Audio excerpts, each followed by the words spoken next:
अखिल भारतीय ब्राह्मण महासभा के राष्ट्रीय अध्यक्ष द्वारा मीडिया से वार्ता की गई, जिसमें उनकी ओर से आने वाले विधानसभा चुनाव और लखनऊ विधानसभा को लेकर बड़ा बयान दिया गया।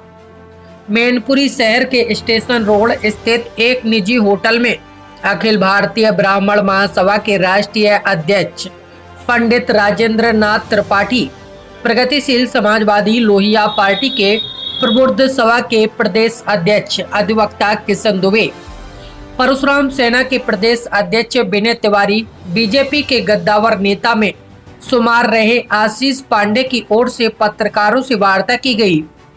पत्रकारों से वार्ता करते हुए अखिल भारतीय ब्राह्मण महासभा के राष्ट्रीय अध्यक्ष पंडित राजेंद्र नाथ त्रिपाठी ने प्रदेश सरकार पर जमकर निशाना साधा। उन्होंने प्रदेश सरकार को पूरी तरीके से ब्राह्मण विरोधी सरकार बताया है। आपका अनुपम वाजपेयी एडवोकेट हूँ मैं, राष्ट्रीय अध्यक्ष न ब्राह्मण सभा। कहाँ जा रहे हैं आप अभी? हम लोग फतेहगढ़ जा रहे हैं। आपको यहाँ रोका क्यों गया? हमें इसलिए पता नहीं पुलिस ने क्यों रोक दिया। हमारा सिंपल ही साधारण काम है। हम वहाँ जाना चाहते हैं फतेहगढ़ और प्रशासन को ज्ञापन देना चाहते हैं। एक निर्दोष आदमी को फर्जी मुकदमे लगाए जा रहे हैं, उसके परिवार को परेशान किया जा रहा है और उनके बच्चों को परेशान किया जा रहा है, घर की लाइटें काटी जा रही है, इसलिए हम लोग जा रहे हैं भैया। अच्छा, इसलिए आप लोग वहाँ कोई धरना का कार्यक्रम है क्या? धरने का नहीं, हम लोग कार्यक्रम था कि डीएम साहब को जाके ज्ञापन देंगे। ये सरकार में प्रशासन सरकार योगी सरकार तक बात पहुँचे, ये हम लोगों का उद्देश्य है। एकदम से पुलिस डॉक्टर अनुपम दुबे के ऊपर फर्जी मुकदमे कायम कर रही है, बिना जांच के मुकदमे कायम कर रही है, 307 के मुकदमे कायम कर रही है। हमें उसी व्यक्ति राजेश सिंह ने मुझे धमकी दी है, उसका कोई मुकदमा नहीं लिखा। मैंने इंस्पेक्टर साहब से कहा, एसपी कन्नौज को मैं दे चुका हूँ, सीओ कन्नौज से दे चुका हूँ, बोले कि जांच चल रही है। मैंने उससे कहा आप 307 के मुकदमे बिना जांच के लिखे दे रहे हैं, इतने मुकदमे बिना जांच के लिख रहे हैं, थोक के भाव लद्दी के भाव मुकदमे लगा रहे हैं, किसी आदमी को अपराधी बना रहे हैं। मेरा मुकदमा छोटा सा क्यों नहीं लिख रहे हैं? लेकिन ऊपर प्रशासन जो है, आप तो देख ही रहे हैं क्या स्थिति है प्रशासन की। देखिए, बहुत संक्षेप में मैं आपको बता दूं कि पिछले 2 माह से मैनपुरी जनपद नहीं, मैनपुरी, इटावा, कन्नौज, फिरोजाबाद, आगरा, हरदोई, सवायसपुर, ऐसे करीब 10-15 जनपदों के विशेष तौर पर ब्राह्मण समाज बहुत आंदोलित था, बहुत आक्रोशित था। हमने अपने दर्द को अपने राष्ट्रीय अध्यक्ष, चूंकि मैं आपके संगठन में प्रदेश प्रभारी के रूप में कार्यरत हूं, मैंने अपने जिम्मेदारी को निभाते हुए अपने राष्ट्रीय अध्यक्ष को सारी स्थिति से अवगत कराया। राष्ट्रीय अध्यक्ष जी ने बहुत गंभीरता से लेते हुए सदैव की तरह अपने सैकड़ों साथियों के साथ बेवर में आए। हम मैनपुरी से अपने बहुत बड़े काफिले के साथ, बहुत क्रांतिकारी साथियों के साथ पहुंचे। मैनपुरी मेरे आवास पर ही पुलिस प्रशासन की गाड़ियां लगा दी गई, हमें रोकने का भरसक प्रयास किया गया। लेकिन चूंकि आपके ऊर्जावान नेतृत्व में हमने ये सीखा है कि हमें किसी भी कीमत पर अपनी आवाज को बुलंद करके पीड़ित की मदद करनी है। जब हम बेवर पहुंचे तो हमने देखा कि वहां राष्ट्रीय अध्यक्ष जी को बैरिकेडिंग करके पुलिस ने रोका हुआ था। बेवर इंस्पेक्टर, भोगांव इंस्पेक्टर, सारी फोर्सेज लगी हुई थी। वहां से किसी तरह पुलिस से जद्दोजहद करते हुए बैरिकेडिंग पर पूरा संघर्ष करते हुए हम लोग आगे बढ़े तो हमें मदनपुर से पहले एक जगह रोका गया। वहां पर हमारे विनय तिवारी छोटे भाई हैं, प्रदेश अध्यक्ष हैं परशुराम सेना के, इनके साथियों ने, मेरे संघर्षशील साथियों ने, सभी ने जद्दोजहद की और किसी तरह वहां प्रशासन चुका। एसपी डीएम का आदेश आया कि इन्हें आगे आने दीजिए। फिर क्या साजिश हुई, उन्होंने फिर आगे मदनपुर एक जगह पड़ती है चौकी, आप लोग सभी परिचित होंगे, वहां पर उन्होंने पुलिस छावनी में तब्दील कर दिया पूरे क्षेत्र को। लेकिन राष्ट्रीय अध्यक्ष जी और हम सभी लोग उस तपती हुई जमीन पर हम लोग बैठ गए, चूंकि हम डॉक्टर अनुपम के पीड़ित परिवार को न्याय दिलाने के लिए पूरी तरह प्रतिबद्ध थे, पूरी तरह दृढ़ संकल्पित थे और आज भी हैं।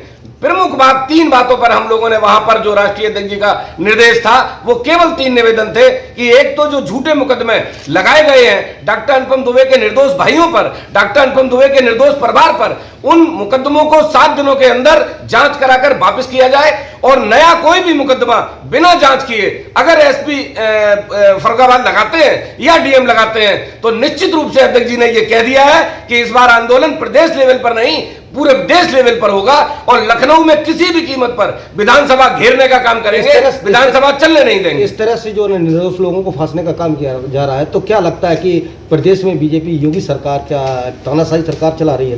देखिए, ये तो इसमें तो कहीं कोई गुरेज ही नहीं है। अध्यक्ष जी ने अपने उसमें कहा है कि मतलब पूरे प्रदेश के हालात बहुत ज्यादा बदतर हैं। हर जगह ब्राह्मण तो जैसे उन्होंने निशाने पर ले लिया है। आपने एक बात कही थी कि ब्राह्मण ही बोल रहा है, इसीलिए ब्राह्मण सबसे ज्यादा अपने आप आपको ठगा हुआ महसूस कर रहा है। और ब्राह्मण इस बार सौगंध खाए हुए है कि किसी भी कीमत पर इस तरह की ब्राह्मण विरोधी सरकार को हम सत्ता पर काबिज नहीं होने देंगे, किसी कीमत पर नहीं आने देंगे।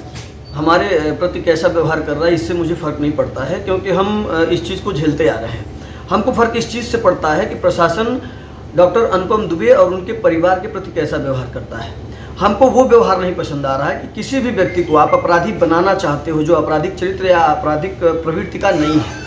अगर आप समाज में ऐसा कृत्य कर रहे हो, आज उत्तर प्रदेश में लॉ एंड ऑर्डर ध्वस्त हो चुका है, जिसका जीता जागता प्रमाण आप गोरखपुर, जहाँ से हमारे माननीय मुख्यमंत्री जी आते हैं, आप वहाँ से उठा लीजिए कि एक होटल में सरेआम एक व्यापारी को गोली मार दी जाती है, उनका प्रशासन मार देता है।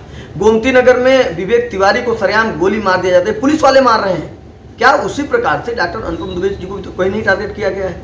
कहीं प्रशासन की कोई ऐसी मंशा तो नहीं है? अगर कोई भी इस तरीके की घटना वाद विवाद यदि होता है तो मैं आज आप सभी के सामने यह ऐलान करके जाता हूं कि इसका कहीं ना कहीं सीधा एकदम क्या कहते हैं जिम्मेदार फर्रुखाबाद के जिलाधिकारी कप्तान महोदय होंगे, क्योंकि उन लोगों की बहुत बड़ी सोची समझी रणनीति और साजिश है कि विगत 20 दिनों 15 दिनों में लगभग उन्होंने 20 मुकदमे 25 मुकदमे उन पर अतिरिक्त लगा दिए। जो व्यक्ति जेल में है वो कैसे दोषी हो सकता है? और बिना जांच के आप FIR कैसे कर रहे हो? क्या आपने कानून व्यवस्था को नहीं पढ़ा? क्या आपने कानून नहीं पढ़ा? क्या आपको लॉ एंड ऑर्डर नहीं पता है? हम अगर आम व्यक्ति हैं, हम सामाजिक कार्यकर्ता हैं, हमको यदि पता है कि बिना जांच के आधार पर 307 नहीं लिखा जा सकता है, 302 नहीं लिखा जा सकता है, फिर आप कैसे 307? सेम वही विकास दुबे की पैटर्न पे आप चल रहे हो। बाद में चीजें सिद्ध होंगी कि आपने जो है जितने भी FIR किए वो गलत थे। अगर आप गलत करोगे तो हम गलत का विरोध करते आए हैं, विरोध करेंगे। और यदि आप नहीं सुनोगे तो मैं और माननीय राष्ट्रीय अध्यक्ष जी ने, बड़े भैया किशन दुबे जी ने, आशीष भैया ने, सबने यह कहा है। और मैं भी ऐलान करता हूं कि 1000 परशुराम सैनिकों के साथ जिस माई के लाल में दम होगा, विधानसभा चला करके देख देगा, हम चलने नहीं देंगे। तो क्या लगता है कि ये षड्यंत्र के पीछे क्या उत्तर प्रदेश सरकार का हाथ है? देखिए, उत्तर प्रदेश सरकार का हाथ इसलिए है कि क्योंकि जब 2017 के पहले हमने एक चेहरा देखा था जी, परम पूज्य योगी आदित्यनाथ जी का, लेकिन जब 19 मार्च 2017 को मुख्यमंत्री पदभार शपथ ग्रहण किया गया ना, तो वहां पर योगी आदित्यनाथ जी पीछे छूट गए। वहां पर जिस व्यक्ति ने शपथ ग्रहण किया वो अजय सिंह बिष्ट थे, और आज उन्होंने अपना एक बहुत बड़ा सिंडिकेट उत्तर प्रदेश में तैयार कर लिया है। इसका मैं आपको उदाहरण भी दे दूं। आप बनारस से उठा लीजिए, आप जौनपुर से उठा लीजिए, आप कुंडा के गुंडा से उठा लीजिए, आप बलरामपुर बहराइच से उठा लीजिए। मैं गिनाना अगर शुरू कर दूं तो आपके पूर्वांचल से शुरू करूंगा और पश्चिमांचल तक एक छत्र राज्य इन्होंने अपने पिछले सरकार, इस सरकार में अंतर मात्र इतना रह गया कि चेहरा बदल गया, लेकिन सिस्टम वही चल रहा है।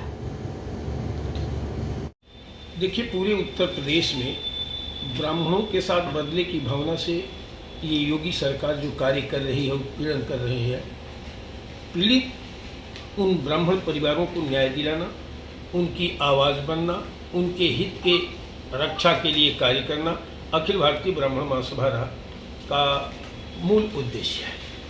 4.5 साल हो गया योगी सरकार को प्रदेश की कमान संभाले। जब से ये कुर्सी पर आए हैं, अगर किसी मामले में इन्होंने कोई रिकॉर्ड हासिल किया है तो सिर्फ ब्राह्मण की हत्या, उत्पीड़न, उनको अपमानित करना, इसी मामले में ये सरकार डिग्री हासिल की है। फर्रुखाबाद के नामी चेहरा है डॉक्टर अनुपम दुबे जी, एक समाजसेवी हैं, आम जनमानस में एक अच्छी छवि है। क्योंकि मजबूत ब्राह्मण है तो योगी सरकार के एजेंडे के अनुसार योगी सरकार के वो अपराधी हैं, ये सरकार का मानना है। हम जैसे लोगों का मानना है कि अगर डॉक्टर अनुपम दुबे जैसे लोग 10 लोग पैदा हो जाए उत्तर प्रदेश में तो ब्राह्मण प्रताड़ित नहीं होगा, तिरस्कृत नहीं होगा, अपमानित नहीं होगा और न्याय से वंचित नहीं हो पाएगा। हमें गर्व है डॉक्टर अनुपम दुबे जैसे लोगों पर। जी, डॉक्टर अनुपम दुबे को ये सरकार विकास दुबे बनाना चाहती है।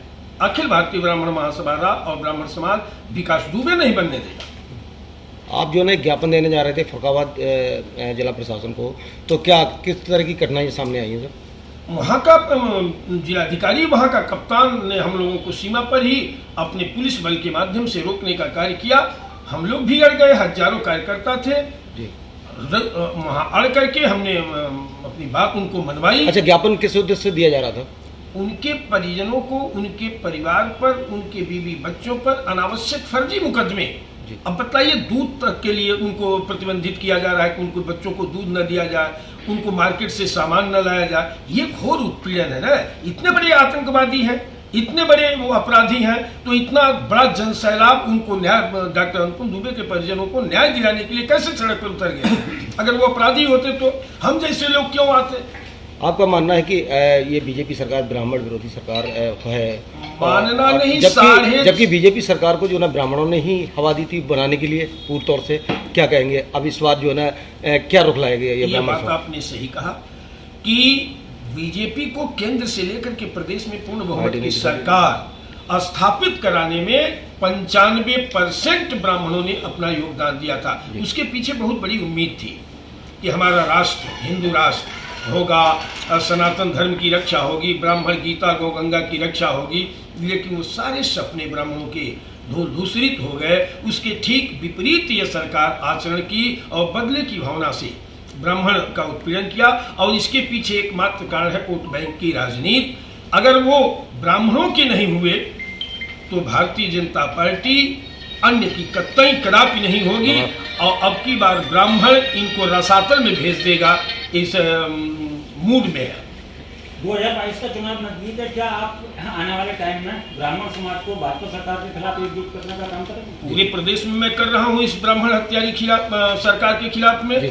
पूरे प्रदेश में मेरा अभियान है कि आप किसी को भी वोट दें, लेकिन भारतीय जनता पार्टी को वोट न करें। और भारतीय जनता पार्टी की जड़ में मट्ठा डालने का काम योगी आदित्यनाथ जी कर रहे हैं। अगर अनुपम दुबे के परिवार को न्याय न मिला तो कहाँ तक जाएंगे आप लोग? मैं 1 सप्ताह का समय जिला प्रशासन फर्रुखाबाद को दिया हूँ। अगर नहीं न्याय मिला, फर्जी मुकदमे दर्ज होने नहीं बंद हुए, फर्जी मुकदमे में निरुद्ध किए गए अब तक जो लोग भी उनके परिजन, रिश्तेदार या उनके पर लगाए गए हैं, अगर उसमें निष्पक्ष जांच करके इनको बरी नहीं किया गया तो मैं उत्तर प्रदेश की विधानसभा नहीं चलने दूंगा। 1 सप्ताह का हमने समय दिया। मैं तो आभारी हूँ किशन दुबे जी का, ऐसा बहादुर नेता जो इधर 10-20 जिलों में पीड़ित ब्राह्मणों की आवाज़ बनकर के काम कर रहा है। आशीष पांडे जी हैं, विनय तिवारी जी हैं, इस तरह के तमाम और भी जो संगठन है। 20 जिले के हमारे पदाधिकारी कल अपने शौर्य का प्रदर्शन किया और पीड़ित को न्याय दिलाने में अखिल भारतीय ब्राह्मण महासभा का एक कार्यकर्ता पूरी ताकत से सड़क पर उतर गया। उस तपतपाती धूप में, चिलचिलाती धूप में, गर्म सड़क पर बैठ करके 5 घंटे तक हमारे कार्यकर्ताओं ने न्याय की मांग किया प्रशासन से।